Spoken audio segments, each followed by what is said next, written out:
What is going on, you guys? Welcome back to another Adventure Outlaw video. I know it's been a minute since y'all seen me, about 3 maybe 4 weeks since I've been able to post anything. I have some pretty good reasons for that. I think there's been a couple big changes in my life and to the channel, so let's start off with those, because this is going to be a 5 things I love video, but we're going to start with the channel update real quick.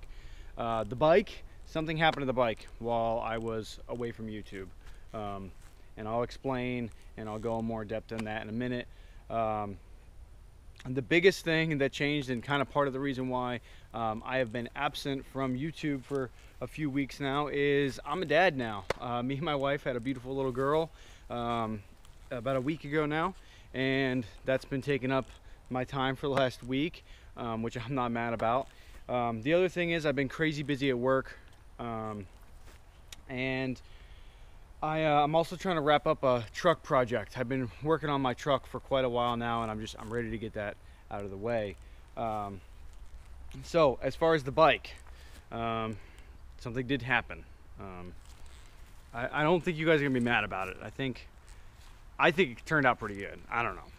You guys tell me. Ready? I'll turn the camera around so you guys can see what happened to the bike. Ready?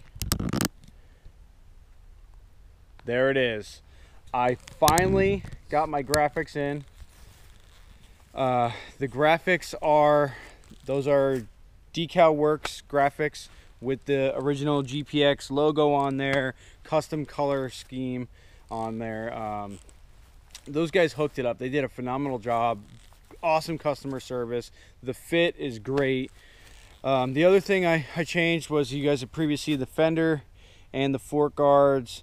I've left those on there. I did add some stickers. Trailbound, love their stuff. Put some GPX stickers on there to make it look factory again. The other thing I added was these fork skins, forkshrink.com. Those are awesome. I didn't realize I had to order both sets, so I'm missing the top set, but I'm gonna get those coming.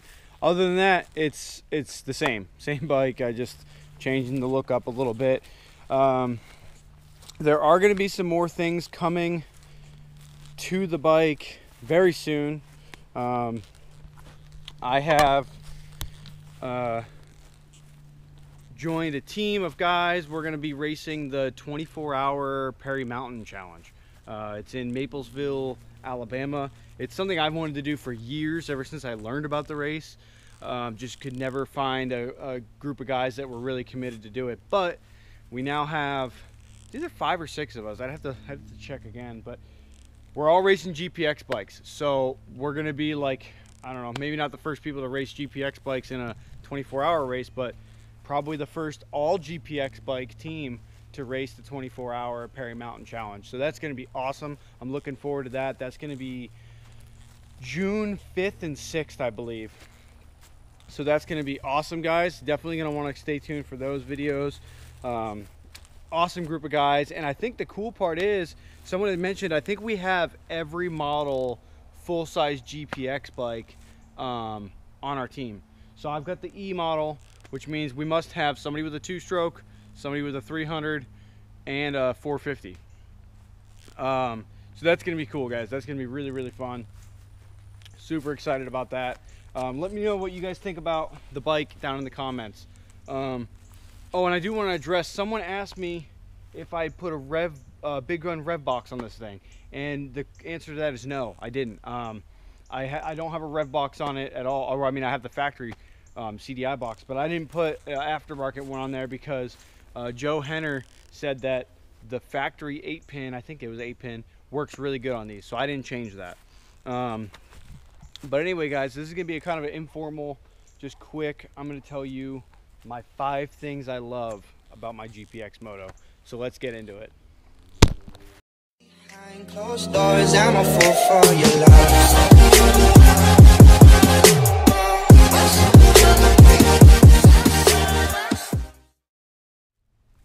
All right, so number 1, first thing I love about my GPX Moto is the price.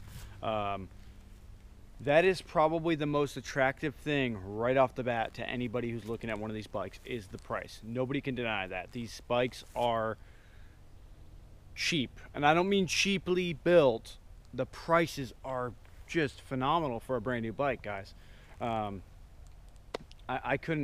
was in awe. I remember looking at them a few years ago when they first came out with, I think, like the LXR 250, which was like their first 250 full-size bike, and I was amazed they could sell a full-size bike that cheap. And then, you know, a couple years go by and I saw the 2020 models, and again I was blown away. And I just kind of sat and pondered on it for a while until I finally pulled the trigger.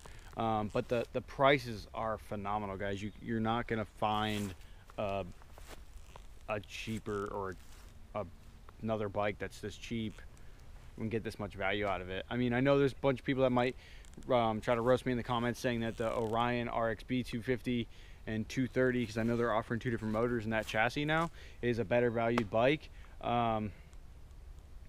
And I can agree and disagree. I can't really speak on it though. I've only ever seen video and pictures of them and what other people say. So I'm not gonna bash those bikes by any means. Joe Henner's got some awesome ones, so that's the only other bike I can think of. But just as a company as a whole, I think that GPX is probably got them beat out a little bit. But enough of that. Number two has got to be the reliability and simplicity of this bike. Like the fact that it's an air-cooled 250 with a carburetor, you're not going to get anything simpler. You know, there's no radiators to bust, there's no fuel injection to mess up. So that is one thing that I love about these bikes for sure. The E model specifically. The third thing is got to be the looks. For this one, I'm going to turn you around. These bikes look great. You can get so many KTM parts that fit these to bling them out and make them look awesome. As you can tell, I've started to do mine. I have confirmed that you can put the KTM side shrouds on there, radiator shrouds. They do fit. They just don't connect right here at the top. Other than that, everything else fits. The only thing I bought that didn't fit one time though was I did buy a grab handle for right here, and it didn't fit. And I couldn't find one that did fit, and I'm wondering if that's just because the muffler spacing is different on the E model. Throw it down in the comments if you guys know about that. But that's my number three, guys. These bikes just look awesome. They look great, super aggressive styling. They're very modern. And like I said, there's a bunch of different plastics and shifters and foot pegs, and you know, you can change the wheels out, and you can change anything out and make these bikes look, you know, you can make it look exactly like a KTM. If you can find some old KTM plastic, or like stock KTM plastics, you can make this thing look like a KTM, and it would fool, you know, probably 9 out of 10 people wouldn't even blink twice. If you had a liquid cooled model, they wouldn't even think about it. They'd just be like, oh, that guy's riding a KTM, that's cool. So that's my number three. Number four has got to be the company as a whole. The customer service that you get from GPX is top notch, guys. I've never been able to call Honda and talk to somebody over the phone who like rides one of their bikes and like knows everything about them. Like, you're not going to call up Honda headquarters and get a hold of somebody, or KTM headquarters and get a hold of somebody. It's just not going to happen. But you can call GPX in Utah, and somebody's going to pick up the phone and talk to you about that bike, which is awesome. That's where their headquarters is. I love that. And then number five kind of goes along with number four, I guess, maybe. The community of guys online that's backing this brand now. It's awesome. Like, if they don't know the answer, like GPX doesn't know the answer, somebody on that website will, or somebody on that Facebook group will. And if nobody does, Gary, the owner, will find out. Like, it's awesome to have that kind of customer service and that kind of community for a brand that's so new. You expect that for 25-year-old bikes because there's guys out there that collect that kind of stuff. But for a brand new brand, you almost don't expect to have that kind of backing. So that's awesome.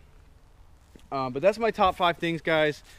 I did forget one thing. I also have a set of tubeless setups, tubeless bibs, or whatever you call them, to go in my wheels. I actually won them. So let's make that number 6, because I kind of had 6 things on the last video. Number 6 would be that, you know, it's badass that I won a set of tubeless systems for my bike. Suzuki never gave me any free parts. Honda never gave me any free parts, and Yamaha never gave me any free parts. I won't speak bad about Polaris because they did send me some stuff one time, so that's pretty cool. But yeah, they did a little competition on the website. Gary did on the Facebook page, and I won a tubeless system for my bike. So I'm probably not going to make an installation video on that, because if you go to, like, I think it's Dirt Bike Channel, I think that's who did it. Someone did a really good job of doing an install video on that. But I'm gonna hold out. I'm gonna wait till I get some fresh tires for this thing. I'm gonna get a new front and a new rear, probably closer to June. I really would like to throw a newer tire on it faster than that, but I think I'll rock the stock one for a little while, and then I'll go ahead and throw a set of tires on there. But that's all I got for you guys today. I know I promised a 600-mile review video.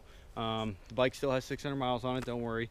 That's definitely going to be coming still. I just, you know, with life getting a little crazy, with a little one at the house now, things are changing. So stay tuned, guys, and I will catch you on the next one. Peace.